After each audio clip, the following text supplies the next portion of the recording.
How many of you know more than one language? Very good. Fellow Toastmasters and guests, in the next few minutes, for the low cost of $2 in attending this meeting tonight, you are going to learn a new language. Actually, you're going to learn 5 new languages. Notice I didn't say I was going to teach you languages, but you're going to learn 5 new languages. And I promise, if you'll start using these languages, your life will change. What are these 5 new languages, you may ask? Well, you already know them. Use them every day. You just don't know it. When you hear the word language, what's the first thing that comes to your mind? Probably it's how you communicate with someone. One of the definitions of language is the actions used to communicate your thoughts to someone else. It could be verbal, it could be drawn, it could be text, it could be hand signals, or some kind of tone, depending on the culture you come from. A few weeks back, Rob Dubsky gave a speech on when he was learning Spanish. Anyone speak Spanish? Carlos, can you give us a phrase in Spanish?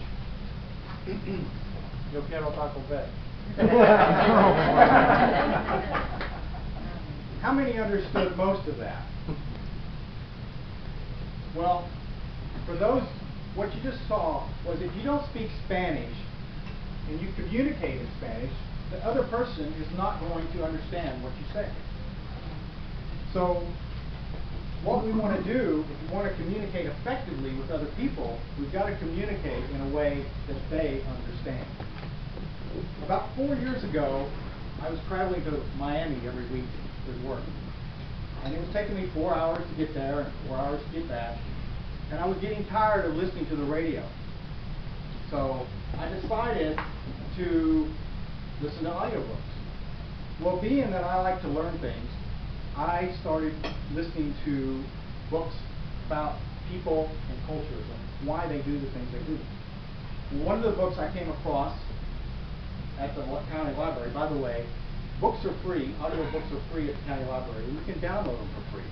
And there's no fees if you return them later. But anyway, back to the subject. I started listening to books on people and things, and I came across a book by a gentleman named Gary Chapman. It's called The 5 Languages of Love. And the title kind of thought, oh, what's this? Something, some psychologist talking about love, sweet talk to dear honey, whatever. But then the subtitle, I found out this book has been on the New York bestsellers list for 16 years. It's sold over 5 million copies in 38 different cultural languages. Kind of piqued my interest. What's this guy got going on? So I decided I would read this book, or listen to this book. Now, one of the things I tend to do is when I learn something in one topic, I tend to think outside the box and think, how can I apply that knowledge to other areas of my life? Well, after reading or listening to this book, I said, these 5 languages will work for business, it'll work for family, friends, etc. And in researching for this speech, I found out that Gary has actually recently written another book called The 5 Languages of Appreciation in the Workplace.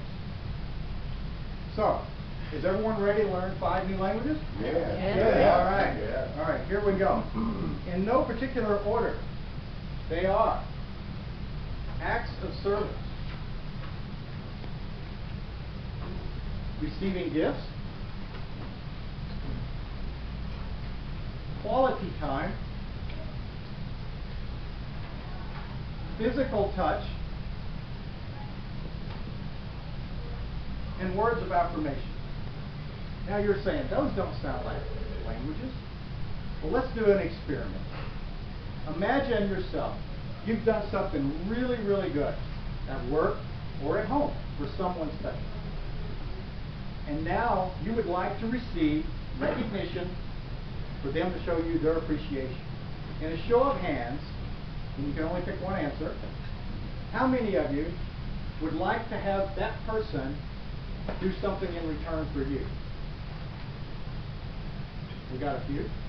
How many would like to receive a gift? Maybe a plaque, maybe some kind of small award, or whatever.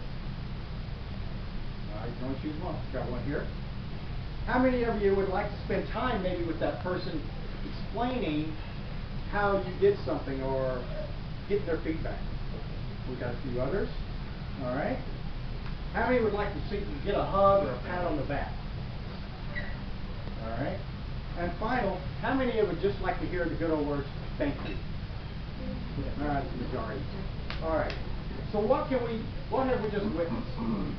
What we've just witnessed is if one of you that likes to hear appreciation through verbal, like saying, I thank you for doing that for me, and you say, I thank you to the person that wants to receive an award, that person that receives the award is not going to feel as appreciated as if you give them a reward. Vice versa. If you give someone an award, like a plaque or some small gift, and they like to hear the words thank you, but you don't say that, they're not going to feel as appreciated for what they did to you. So, what we want to do here is, if you want to communicate effectively with other people, then you've got to learn what it takes for those people to feel appreciated, and then provide them appreciation in that form. So, with this, people, I'd like to encourage you to get one of Gary's books and read it, learn it, and practice his techniques. It'll change your life. That'll